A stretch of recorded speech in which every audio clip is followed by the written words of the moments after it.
حرمت عليكم أمهاتكم وبناتكم وأخواتكم وعماتكم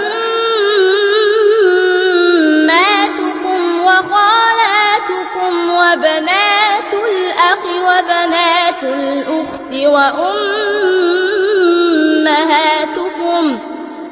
وأمهاتكم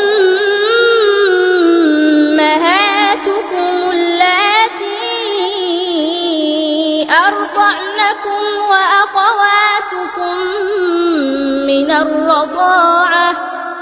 وأمهات نسائكم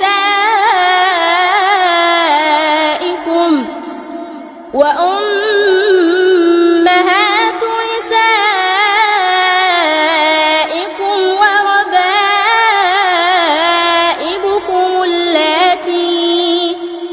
اللاتي في حجوركم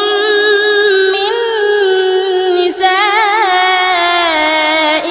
اللاتي دخلتم بهن، فإن لم تكونوا دخلتم بهن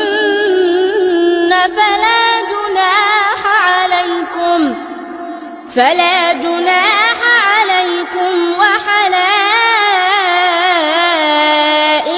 أبنائكم